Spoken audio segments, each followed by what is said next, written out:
Hello everyone, welcome to A9 education. इससे पहले ये जो प्राचीन इतिहास है इसका हम 2 वीडियो गाइस कवर कर चुके हैं और आज ये पार्ट 3 है। कुछ ना कुछ प्रॉब्लम्स आ जा रहे थे जिसकी वजह से मैं ये सारे के सारे क्वेश्चंस एक ही वीडियो में कंप्लीट नहीं कर पाई। पिछले वीडियो में पार्ट 2 में हमने 82 क्वेश्चंस जो है वो कवर किए थे एंड आज जो रेस्ट इसके क्वेश्चंस बाकी रह गए हैं वो आज हम इस में कंप्लीट करने वाले हैं। इस वीडियो में आज हम वो सारे के सारे क्वेश्चंस जो हैं वो कंप्लीट करने वाले हैं। ये ना सिर्फ बीपीएससी के एग्जाम के लिए बल्कि आने वाले हर एक एग्जाम के लिए ये जो प्राचीन भारत का जो इतिहास ये वीडियो हम कंप्लीट कर रहे हैं ये काफी इम्पोर्टेंट रोल प्ले करेगा। इससे पहले हमने मेडिवल हिस्ट्री मध्यकालीन इतिहास जो है ये कंप्लीट करके रखा है। अगर उस वीडियो को अभी तक आपने नहीं देखा है तो A9 एजुकेशन पे जाकर वो सारे के सारे वीडियोस अवेलेबल हैं। बहुत सारे वीडियोस हमने बीपीएससी के रिलेटेड सारे के सारे वीडियोस डाले हैं, रेलवे के रिलेटेड वीडियोस डाले हैं, तो वो सारे वीडियोस जो हैं वो आप 1 बाय 1 देख सकते। And one more thing I need to tell here कि आप जब इस वीडियो को देखने के लिए बैठे तो प्लीज आई रिक्वेस्ट यू कि पेन पेपर लेके बैठे और ये जो भी मैं आपको क्वेश्चंस करवा रही हूँ इसके जो एक्सप्लेनेशन है वहां से जितनी चीजें बन सकती हैं, जो भी पॉइंट इंपॉर्टेंट हो सकते हैं उसको आप पेन डाउन जरूर करें क्योंकि वहां से डायरेक्ट क्वेश्चन आपको बीपीएससी या सीडीपीओ में देखने को मिलता है। क्वेश्चन नंबर 82 है, कौटिल्य की पुस्तक अर्थशास्त्र किस विषय पर आधारित है? तो ये जो ऑप्शंस आपको यहाँ पर दिए गए हैं यहाँ पर कोई एक ऑप्शन यहाँ पे सटीक नहीं बैठता है, बहुत सारे ऑप्शंस यहाँ पे सही होंगे। So we have right answer here is E. इस बुक में जो है ना ये आपको आर्थिक संबंध से रिलेटेड सिर्फ और सिर्फ नहीं था, यहाँ पे आपको प्रशासन एवं कृषि, शिल्प, व्यापार व्यवस्था इन सब चीजों का भी विवरण जो है वो इसमें मिलता है। अर्थशास्त्र बुक में जो है ना ये शासन के सिद्धांतों का भी वर्णन मिलता है। ये इसकी एक अभ्यास पुस्तिका है, राइट। इसमें राज्य के लिए मंडल सिद्धांत है जो विदेश नीति की व्याख्या करते हैं। इसके अलावा इसमें सप्तांग सिद्धांत है जो कि राजा, अमात्य, जनपद, दुर्ग, कोश, दंड एवं मित्र की सर्वप्रथम व्याख्या मिलती है। तो ये आपका क्वेश्चन नंबर 82 आपने यहाँ पे देख लिया। So we have next question here is, Megasthenes ने भारतीय समाज को कितनी श्रेणियों में विभाजित किया था? तो ये इन्होंने विभाजित किया था टोटल 7 श्रेणियों में। इनसे रिलेटेड और भी बहुत सारे क्वेश्चंस आपको इस वीडियो में ही देखने को मिले होंगे। तो इनकी जो सबसे चर्चित पुस्तक है इंडिका के बारे में आपसे हमेशा पूछा जाता है कि इंडिका किसकी रचना है, तो ये है मेगास्थनीज की रचना। और इन्होंने भारतीय समाज को 7 श्रेणियों में विभाजित किया था, जो कि देख लेते हैं कौन कौन से 7 जो श्रेणियां हैं वो है, क्योंकि आपके पास ऑप्शन दे दिया जाता है और आपके पास 5-6 ऑप्शंस होते हैं और आपसे पूछा जाता है कि इसमें से कौन नहीं है। तो सातों के सातों जो श्रेणियां हैं ये आपको पता होना जरूरी है। फर्स्ट है दार्शनिक, कृषक, पशुपालन, कारीगर, योद्धा, निरीक्षक एवं सभासद। तो ये टोटल 7 श्रेणियां जो है जिसमें मेगास्थनीज ने जो है ये भारतीय समाज को डिवाइड किया था। तो ये आपने यहाँ पर देख लिया। मेगास्थनीज भारतीय समाज में दास प्रथा के प्रचलित होने का उल्लेख नहीं करता है, राइट। मौर्य काल में कोई भी व्यक्ति ना तो अपनी जाति से बाहर विवाह कर सकता था और ना ही उससे भिन्न पेशा ही अपना सकता था। ये आपको याद रखना है क्योंकि मौर्य काल की कुछ विशेषताएं दे दी जाएंगी, आपसे पूछा जाएगा कि इसमें से कौन कौन सी है, कौन कौन सी नहीं है। तो इस टाइप के जो भी पॉइंट्स होते हैं वो आपको एक जगह पे नोट डाउन कर लेना है। मौर्य समाज का 7 भागों में विभाजन जो है उसका विशेष रूप से उल्लेख किया गया है। तो कहाँ उल्लेख किया गया है? तो ये किया गया है मेगास्थनीज की पुस्तक इंडिका में। देखिए यहाँ पे जो भी क्वेश्चंस हम देखते हैं ना उसके एक्सप्लेनेशन से ही घुमा फिरा के क्वेश्चंस ज्यादातर पूछे जाते हैं। तो अगर आपने इससे पहले ये सब्जेक्ट नहीं भी पढ़ा है, प्राचीन इतिहास नहीं भी पढ़ा है और इस वीडियो को आपने देखा है, तो सपोज अगर बीपीएससी में 66 क्वेश्चंस आ रहे हैं तो इसमें से 3-4 क्वेश्चंस तो आप इजीली सॉल्व कर पाएंगे और बाद बाकी और भी जो क्वेश्चंस है वो एलिमिनेशन के थ्रू आप सॉल्व कर सकते हैं। फिर यहाँ क्वेश्चन नंबर 85 है, पेरिप्लस ऑफ द इरिथ्रियन सी किसने लिखी है? ये जो बुक है ये किसने लिखी है? तो ये लिखी गई है किसके द्वारा? इसके आप अगर इसकी व्याख्या के हिसाब से अगर आप जाएंगे तो ये एक नाविक ने लिखा है जिसका नाम अभी तक सामने नहीं आया है। बस आपको यह याद रखना है कि 60 ईस्वी में अलेक्जेंड्रिया के एक नाविक जो थे उन्होंने ये लिखा था। और इसमें क्या है, इसमें भारत से आयात तथा निर्यात की जाने वाली वस्तुओं का भी उल्लेख मिलता है इस बुक में। तो अगर आपसे ये पूछा जाए कि इरिथ्रियन सी में किस चीज का उल्लेख मिलता है, तो इससे भारत से जो आयात तथा निर्यात की जाने वाली वस्तुएं थी उसका उल्लेख मिलता है, राइट। फिर दूसरा है, यहाँ पे देख लीजिए कि और किस चीज का ये वर्णन करता है। तो यह रोमन मिस्र के बंदरगाहों से नेविगेशन और व्यापार के अवसरों का वर्णन यहाँ पे किया गया है इस बुक में। ये भी आपको साथ ही साथ नोट डाउन कर लेना है। वह स्रोत जिसमें पाटलिपुत्र की प्रशासन का वर्णन उपलब्ध है, यह कौन है? तो यह जो है ये है इंडिका, जो कि मेगास्थनीज के द्वारा लिखी गई है। ऑलरेडी हम ये देख चुके हैं। यहाँ पे देखिए मेगास्थनीज ने पाटलिपुत्र के नगर परिषद की 5-5 सदस्यों वाली 6 समितियों का उल्लेख किया है। तो ये आपको एग्जैक्टली याद रखना है कि 5-5 सदस्यों वाली 6 समितियों का उल्लेख किया गया है। अब आपको एग्जामिनेशन हॉल में दे दिया जा सकता है कि 6-6 सदस्यों वाली 5 समितियों, तो ये एग्जैक्टली फिगर आपको याद रख लेना है। वह नगर के पदाधिकारियों को एस्टिनोमोई कहता है। तो जो नगर के पदाधिकारी हैं उसको क्या कहा जाता था? एस्टिनोमोई कहा जाता था। किसके हिसाब से? मेगास्थनीज के हिसाब से, जो कि उसने इंडिका पुस्तक में जिसका वर्णन किया है। पाटलिपुत्र को किस शासक ने सर्वप्रथम अपनी राजधानी बनाई थी? तो ये बनाई थी किसने? ऑलरेडी ये क्वेश्चन हम देख चुके हैं कि चंद्रगुप्त मौर्य ने बनाई थी। अब यहाँ पे एक कंफ्यूजन ये होता है, उदयन और चंद्रगुप्त मौर्य में कंफ्यूजन होता है, लेकिन ऑलरेडी हमने ये देख लिया है कि उदयन जो है ना, इसकी राजधानी जो है ये पहले राजगृह थी और राजगृह से इसने अपनी राजधानी जो है ये स्थानांतरित की थी पाटलिपुत्र। लेकिन चंद्रगुप्त मौर्य की राजधानी जो है ये वस्तुतः पाटलिपुत्र ही है। और पाटलिपुत्र की स्थापना कैसे हुई थी ये इसे पिछले वाले वीडियोस में आपको बता दिया गया है। इसमें से किसने सर्वप्रथम व्यापक पैमाने पर स्वर्ण मुद्रा का प्रचलन किया था? तो स्वर्ण मुद्रा का प्रचलन जो है ये किसने किया था, यह आपसे पूछा जा रहा है। तो ये किया था वीमा कदफिसिस ने। अब कुषाण शासकों द्वारा व्यापक पैमाने पर स्वर्ण मुद्रा का प्रचलन जो है ये प्रारंभ किया गया था भारतीय उपमहाद्वीप में। और उसके बाद यहाँ पे देख लीजिए आप, कुषाण शासक जो है वीमा कदफिसिस को स्वर्ण मुद्राओं के प्रचलन का श्रेय प्राप्त है। कला की गांधार शैली निम्न समय में फली फूली। किसके समय में कला की गांधार शैली जो है ये ज्यादा फली फूली थी? तो ये फली फूली थी कुषाणों के समय में, गांधार शैली, राइट। अब यहाँ पे जो एक्सप्लेनेशन दिया हुआ है, गांधार शैली, मथुरा शैली, ये दोनों ही जो है ये किस शासन काल में फली फूली थी? तो कनिष्क के शासन काल में फली फूली थी, राइट। इन दोनों को कनिष्क की ओर से पर्याप्त प्रोत्साहन दिया गया था और गांधार कला यूनानी कला से भी प्रभावित थी। इनमें से किस शासक ने चतुर्थ बौद्ध संगीति कश्मीर में आयोजित की थी? तो ये की थी कनिष्क ने। कनिष्क ने जो है ये चतुर्थ बौद्ध संगीति जो है कश्मीर में आयोजित की थी। इसके उपाध्यक्ष कौन थे? किसकी अध्यक्षता में इसको किया गया था फोर्थ संगीति को? तो ये किया गया था वसुमित्र की अध्यक्षता में, राइट। और अश्वघोष जो थे ये इसके उपाध्यक्ष थे। तो आपको अध्यक्ष और उपाध्यक्ष दोनों याद रखना है। किसके शासन काल में राजा उस वक्त कौन थे? तो ये थे कनिष्क, राइट। अब ये फोर्थ संगीति जो है इसमें हुआ क्या था? तो इसमें बौद्ध ग्रंथों के कठिन अंशों पर सम्यक विचार किया गया था तथा प्रत्येक पिटक पर भाष्य लिखे गए थे, जिसमें विभाषा शास्त्र जो है नामक टीकाओं में संकलित कर दिया गया था, राइट। इसी समय बौद्ध धर्म हीनयान और महायान नामक 2 स्पष्ट संप्रदायों में विभक्त हो गया था। तो अगर आपसे यह पूछा जाता है कि हीनयान और महायान नामक 2 संप्रदायों में कभी विभक्त हो गया था, तो ये हुआ था फोर्थ संगीति के टाइम में। आप मुझे कमेंट सेक्शन में कमेंट करके यह बताइए कि इन दोनों में से कौन सा ऐसा संप्रदाय था जो बुद्ध को भगवान की तरह पूजता था और कौन नहीं पूजता था, क्योंकि ऑलरेडी ये क्वेश्चंस जो हैं ये हम कवर कर चुके हैं।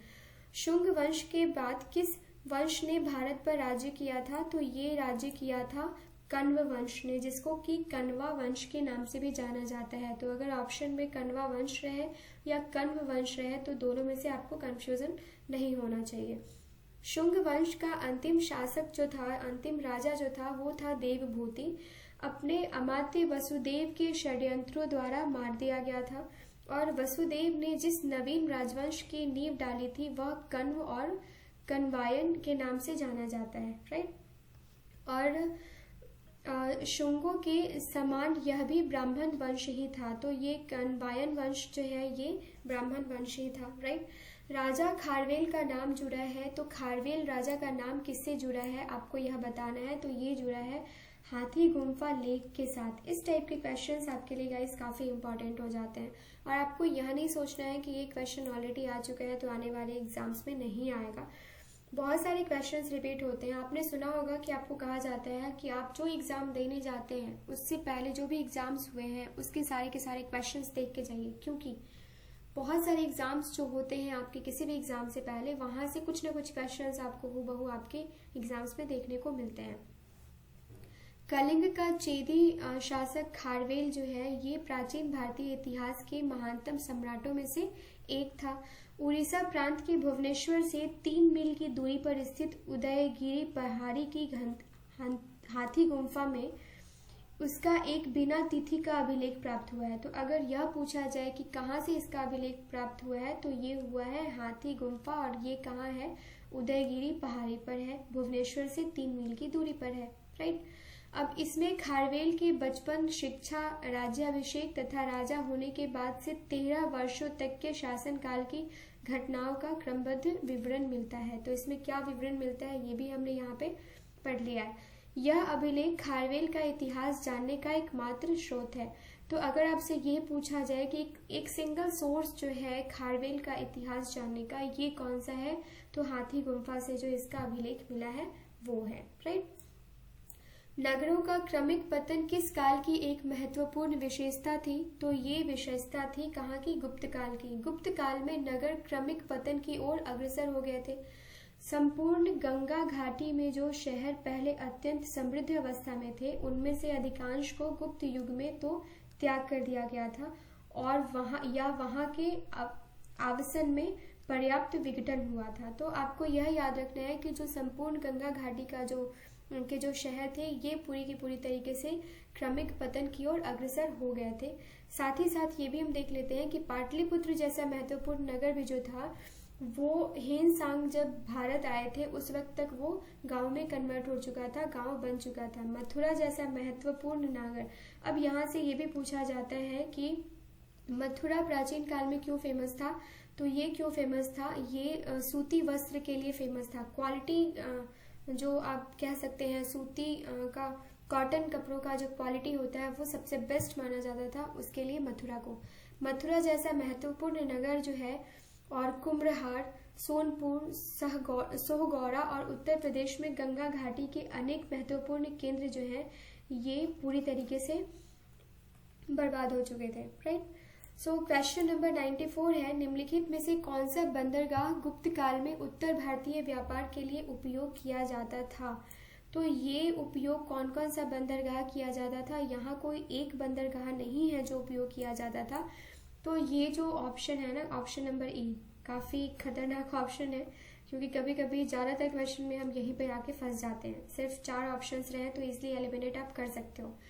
तो गुप्त काल में बंगाल में ताम्रलिप्ति एक प्रमुख बंदरगाह था। यहाँ से उत्तर भारत के साथ दक्षिण पूर्व एशिया, चीन, लंका, जावा, सुमात्रा आदि के देशों के साथ व्यापार का जो साक्ष्य है वो यहाँ से प्राप्त होता है, यहाँ से व्यापार होता था।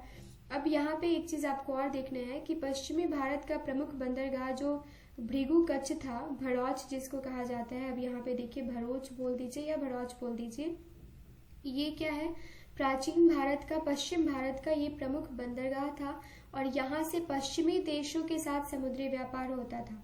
इसके अलावा कल्याणा तथा बॉम्बे और कल्याणा से क्या होता था, उत्तर भारतीय के साथ व्यापार होता था, राइट। तो ये यहाँ पे आपने देख लिया, we have right answer here is option number E. किस शासक वंश ने मंदिरों एवं ब्राह्मणों को सबसे अधिक ग्राम अनुदान में दिए थे? तो ये किसने दिए थे? तो आपको गुप्त वंश और प्रतिहार वंश में कंफ्यूजन लोगों को रहता है, तो we have right answer here is गुप्त वंश, राइट। गुप्त वंश के शासकों ने मंदिरों एवं ब्राह्मणों को सबसे अधिक ग्राम अनुदान में दिए थे।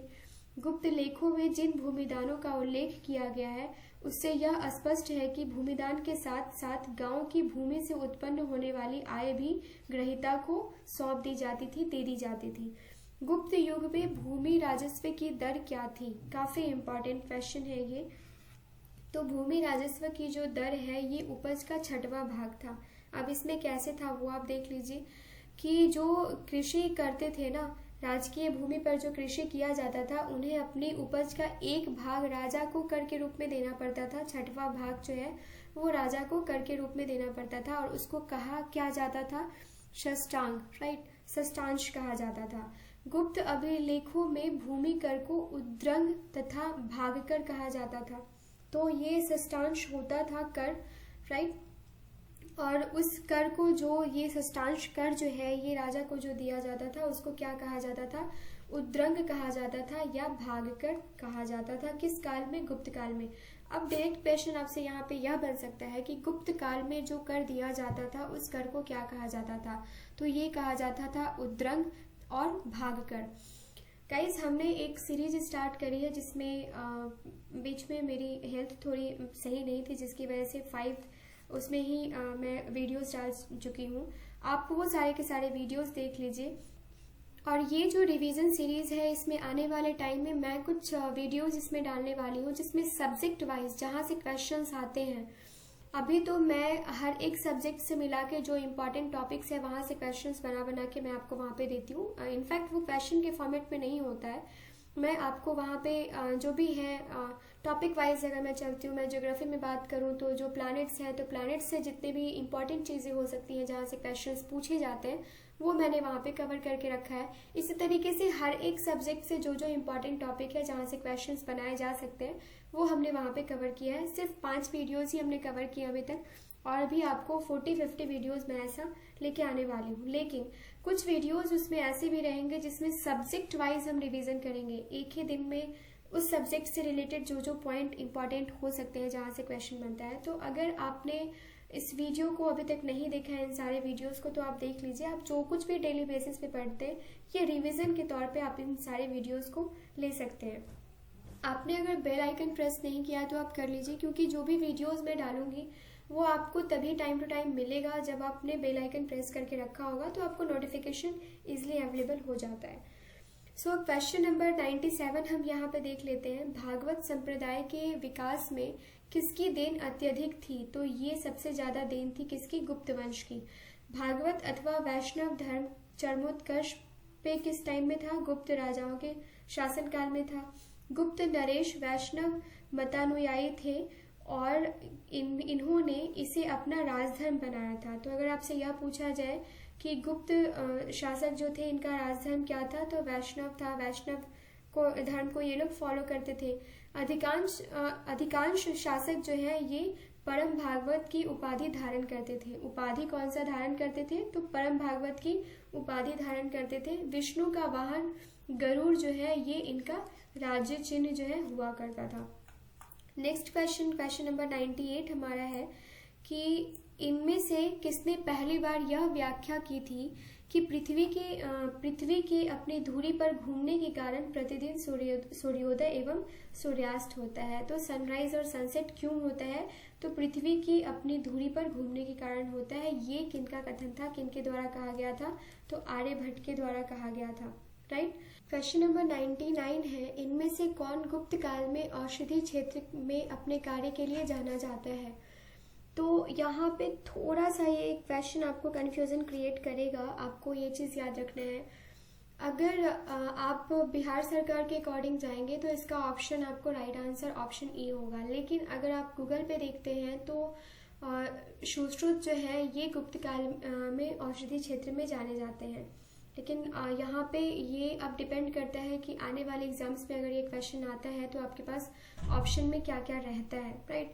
वैसे तो सुश्रुत को शल्य क्रिया का जनक कहा जाता है और साथ ही साथ हम ये भी देख लेते हैं कि सौमिला, शूद्रक और शौनक को क्या कहा जाता है। तो ये सेम क्वेश्चन अगर आए गाइस, तो मैं यहाँ पे खुद कंफ्यूज हूँ कि आपको ऑप्शन नंबर ई टिक करना है या ऑप्शन नंबर ए टिक करना है।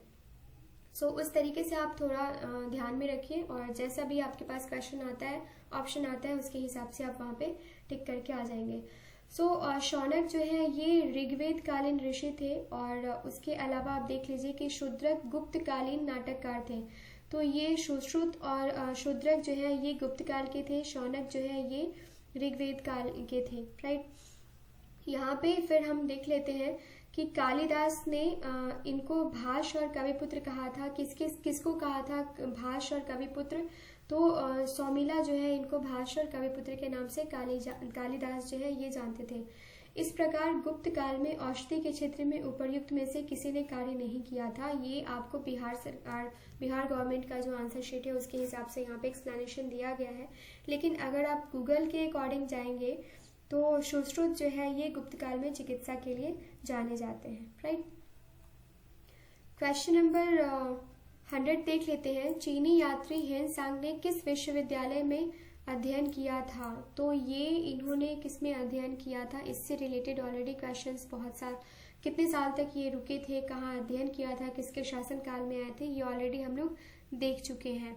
यहाँ पे आप देख लीजिए कि ये 637 ईस्वी में हेनसांग नालंदा विश्वविद्यालय आया था, और साथ ही साथ वह बंगाल, उड़ीसा, धान्य कटक होता हुआ कांची पहुंचा था। अपनी यात्रा के दूसरे दौर में हेनसांग पुनः नालंदा आया था और व्याख्यान दिए थे।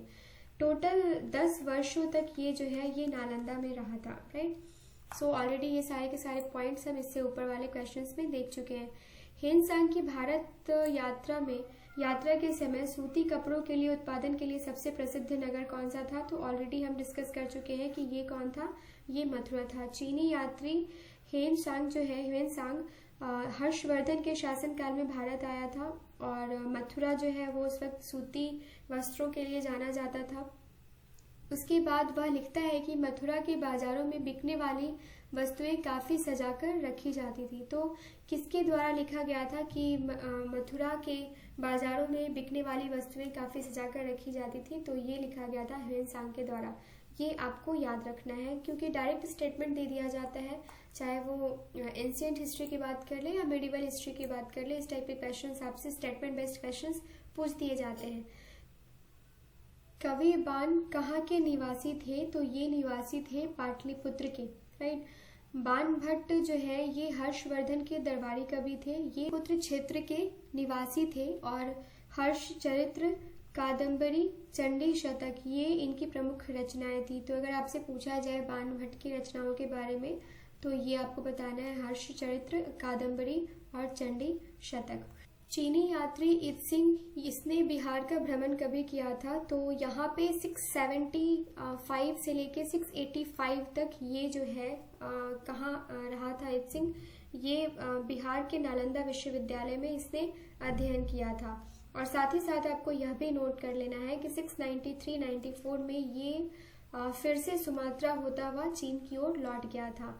और साथ ही साथ जब ये 37 बौद्ध सहयोगियों के साथ बौद्ध धर्म के अवशेषों को देखने की इच्छा से कभी ये चीन से निकला था, तो 671 से लेकर 72 के बीच में निकला था। काफी कम एज में इसने ये भ्रमण के लिए चीन से निकल गया था, और 675 से लेकर 685 तक ये बिहार के नालंदा विश्वविद्यालय में रहा था।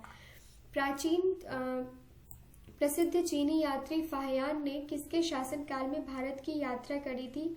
तो ये यात्रा कभी करी थी इन्होंने, किसके शासनकाल में करी थी? तो ये की थी चंद्रगुप्त II के शासनकाल में। चंद्रगुप्त द्वितीय विक्रमादित्य के शासनकाल में चीनी यात्री फाहियान ने 399 से लेके 412 ईस्वी तक भारत के विभिन्न स्थानों का भ्रमण किया था। तो 399 से लेके 412 ईस्वी तक क्या किया था इसने?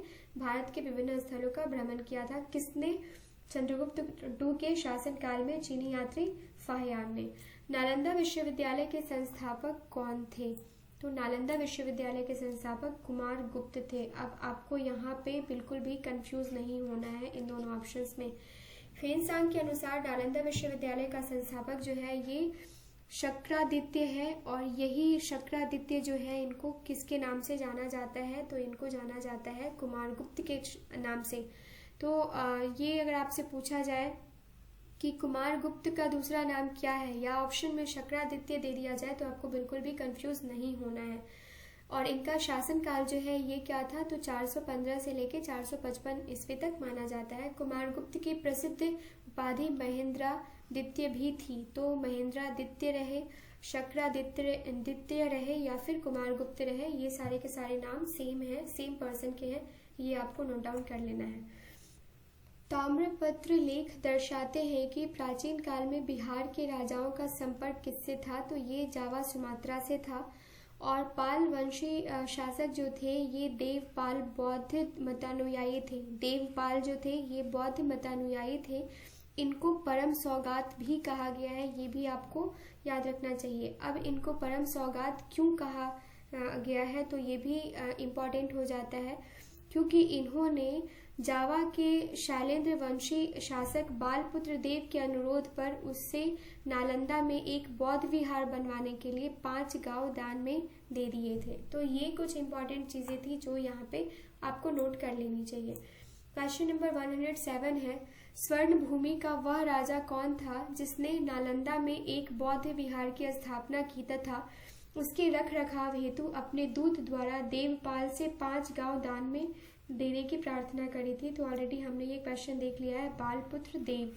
ठीक है, सुवर्ण भूमि के शासक बालपुत्र देव ने नालंदा में एक बौद्ध विहार की स्थापना की तथा उसके रख रखाव हेतु अपने दूत द्वारा देवपाल से 5 गांव देने के लिए प्रार्थना करी थी।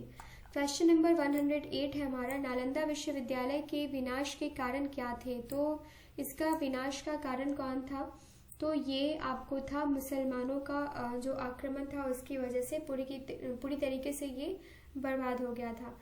लेकिन यहाँ पे एक और कारण माना जाता है कि भारत में बौद्ध मत के पतन के लिए अंतिम प्रहार के रूप में देखा जाता है।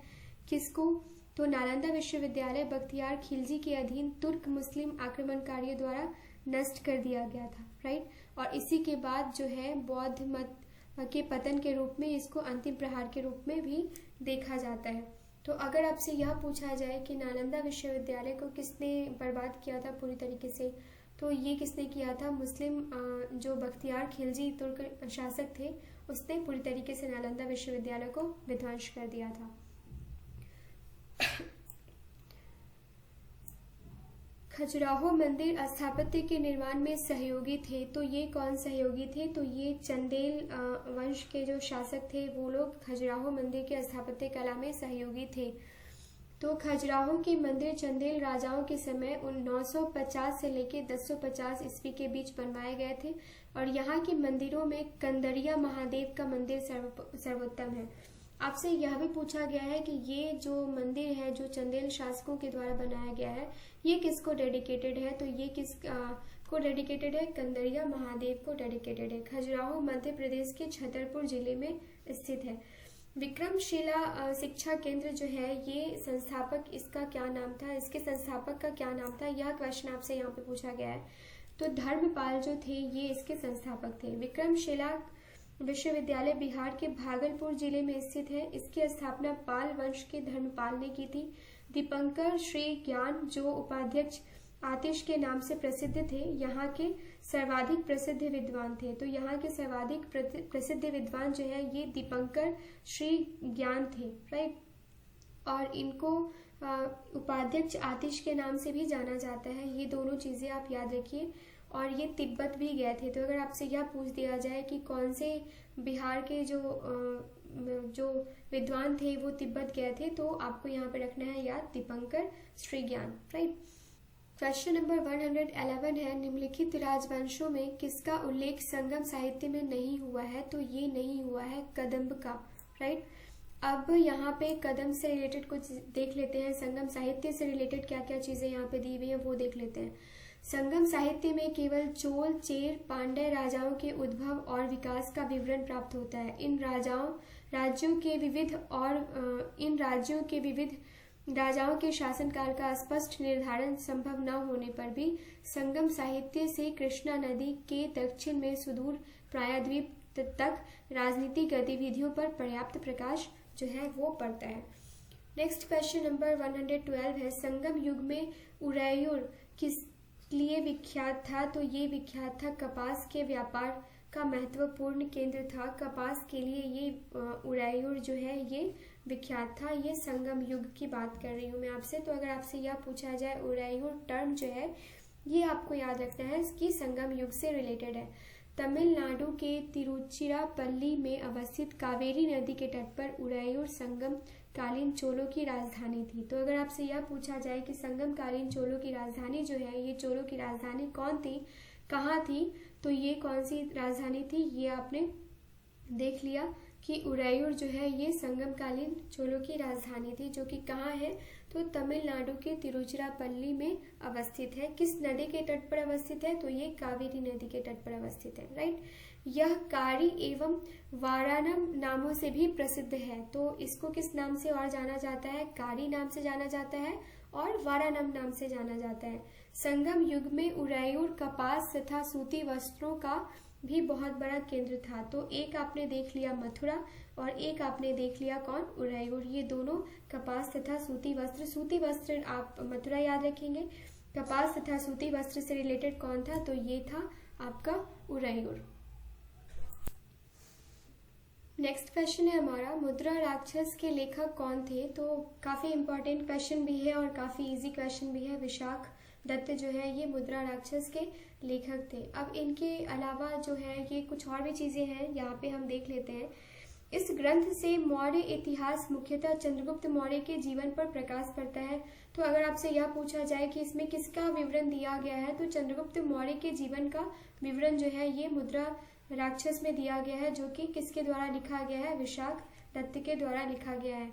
इसमें चंद्रगुप्त मौर्य को वृषल के नाम से जाना गया है और कुलहीन भी कहा गया है। तो ये काफी बार पूछा जा चुका है आपसे कि कुलहीन के नाम से किसको जाना जाता है, या चंद्रगुप्त मौर्य को कुलहीन के नाम से जाना जाता है। इसका विवरण कौन से बुक में, कौन सी पुस्तिका में की गई है, तो ये की गई है किसमें, मुद्रा राक्षस में।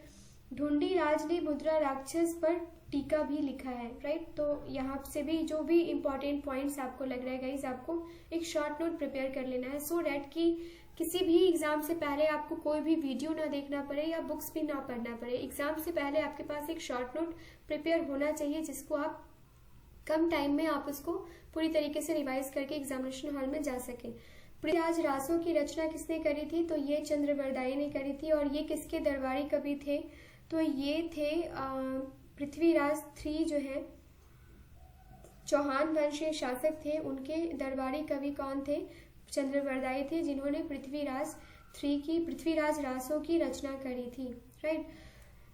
स्वप्नवास वदत्ता के लेखक कौन है, तो ये है भास।